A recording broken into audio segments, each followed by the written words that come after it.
BJP वालों ने जो अपने जुलूस में पुलिस पे नहीं बल्कि हिंदुस्तान के संविधान पे हमला किया है, और जो भी सेकुलर पार्टियां जहां जिस सूबे में हैं, अपने आप को बिल्कुल सतर्क रखना होगा और इनके ख़िलाफ़ मजबूत मुहाज़ तैयार करना होगा।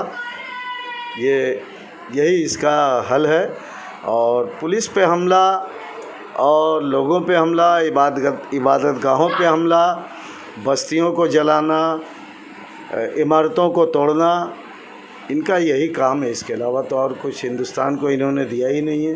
नुकसान किया है, चाहे वो सरहद का मामला हो या सरहद के अंदर का मामला हो, हर जगह इन्होंने नुकसान ही किया है। बुलडोज़र देखिए, तो सारी दुनिया में हिंदुस्तान बदनाम हो रहा है। छाती 56 इंच मोदी जी दिखाते हैं और उनके शागिर्द जो उत्तर प्रदेश के मुख्यमंत्री हैं वो बुलडोज़र चलाते हैं। छाती किसी और के पास है, ताकत किसी और के पास है।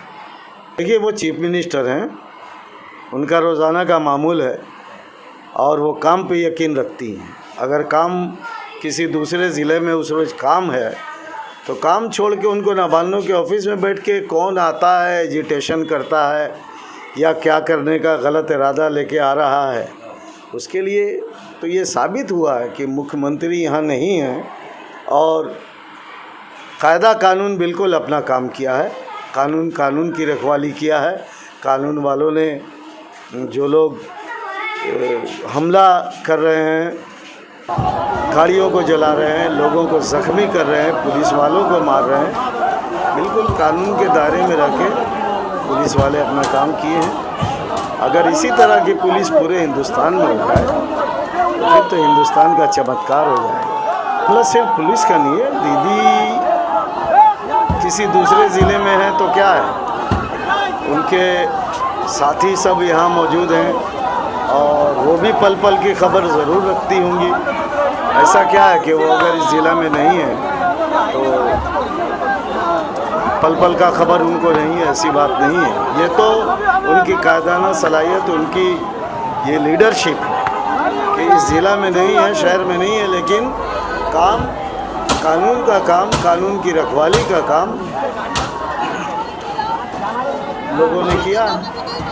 देखिए, अभिषेक बनर्जी दंगाइयों के सर पे वो क्या गोली मारेंगे। उन्होंने कहा कि पुलिस कैसे अपने जज्बात को काबू में रखा। अगर पुलिस वाले चाहते तो जैसे उनके ऊपर जानलेवा हमला हुआ था, अगर जज्बात में आ जाता तो वो भी अपनी हिफाजत के लिए फायरिंग कर सकता था। उनके कहने का ये मकसद था।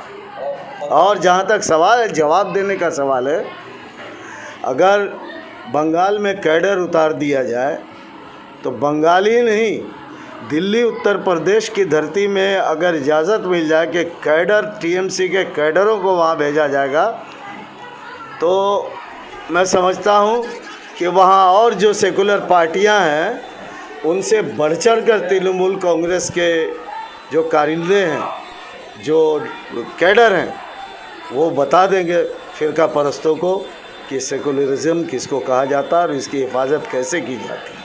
पिछले विधानसभा के चुनाव में हम लोगों ने देखा कि बाहर के आने वालों का जहाँ तक सवाल है, उसमें तो पहला नंबर नरेंद्र मोदी और अमित शाह का होता है कि डेली पैसेंजर की तरह सुबह एक आता था, शाम को दूसरा आता था। तो बाहर के जब उनके बड़े बड़े लीडरान इस किस्म से आते हैं, रोज़ाना आते हैं और जाते हैं, तो बिहार और झारखंड या आसपास के दूसरे स्टेट से फ़िरका परस्त और खूनी बीजेपी कैडरों का आना कोई नामुमकिन बात नहीं।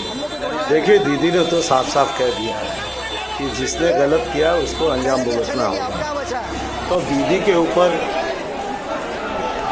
दीदी ने जब ठोस फैसला सुना दिया तो इस पर और चर्चा करने की तो मैं समझता हूँ कोई ज़रूरत नहीं। देखिए, मैं बिहार को छोटा नहीं कर रहा हूँ। तालीम, कल्चर, खेल कूद, सलाहियत, इस बुनियाद पे अगर देखा जाएगा तो पूरे हिंदुस्तान में बंगाल का नाम रोशन के लिए एक ही लीडर का नाम आता है। देखिए, जब से मुल्क आज़ाद हुआ, सारे लोगों को हम लोगों ने आजमाया है। बिहार के लोग ऊंचे ओहदे पे थे, गुजरात का प्रधानमंत्री हुआ और उत्तर प्रदेश से प्रधानमंत्री हुआ और दूसरे जगहों से भी, यहाँ तक कि गौड़ा जी कर्नाटक के रहने वाले वो भी प्रधानमंत्री हुए, पंजाब के रहने वाले गुजरात प्रधानमंत्री हुए।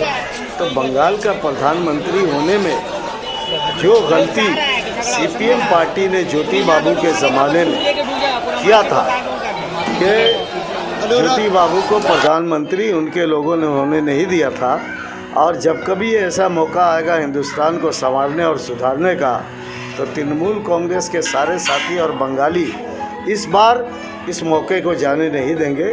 और ममता बनर्जी का मुल्क इंतज़ार कर रहा, ममता बनर्जी जाना नहीं चाह रही है कि उनकी अपनी ये ख्वाहिश है, बल्कि मुल्क उनका मुंतज़िर है, देश चाहता है। देखिए, ये कांग्रेस पार्टी का अपना प्रोग्राम है, सारी पार्टियों का अपना प्रोग्राम होता है। राहुल गांधी को भी ये हक है, कांग्रेस पार्टी को ये हक है कि अपने पार्टी को मजबूत करने के लिए वो अपना काम कर रहे हैं। लेकिन आज भी सलाहियत, काबिलियत और मजबूत इरादा अगर किसी के अंदर है कि नहीं, फ़िरका परस्तों को और भारतीय जनता पार्टी को हिंदुस्तान से हटाना पड़ेगा, तो उसका नाम ममता बनर्जी है। जैसे आज कांग्रेस एक इतनी बड़ी चूक करके बैठी हुई है कि इसका भरपाई होना कांग्रेस के नाम पे मुमकिन नज़र नहीं आता है। वजह है, आपसे मैं सवाल करना चाहता हूँ कि आप भारतीय जनता पार्टी और शिवसेना में फ़र्क क्या महसूस करते हैं? अगर महाराष्ट्र में आप शिवसेना के साथ मिलकर गवर्नमेंट बनाते हैं, तो पार्लियामेंट में भारतीय जनता पार्टी की दर पर्दा आप हिमायत करते हैं कि नहीं करते हैं, ये लोग अच्छी तरह जानते हैं। मैं तो समझता हूँ भारतीय जनता पार्टी से ज़्यादा ख़तरनाक शिवसेना है, और कांग्रेस पार्टी उसके साथ महाराष्ट्र में हुकूमत चला रही थी।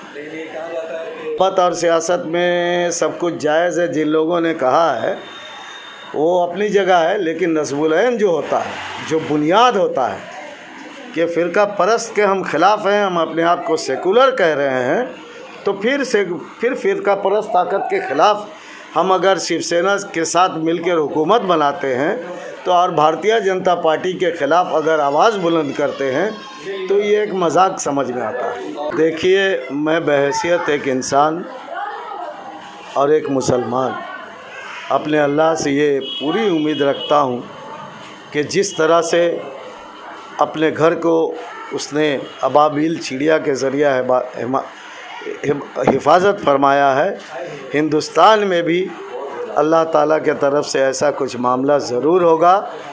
ज़रूरत है कि पहले हम मुसलमान अपने आप को सुधार लें, तब अल्लाह की मदद ज़रूर हमारे पास आएगी। कमी कुछ हमारे यहाँ रही होगी, अल्लाह की आजमाइश हर ज़माने में होती है, और उसका रहमत हम लोगों के साथ हमेशा होता है। उसके रहमत का नतीजा है कि 3 वक्त की रोटी हम पा रहे हैं, हुकूमतों में हमारी हिस्सेदारी है, और हम यहाँ अच्छे ढंग से रहते हैं।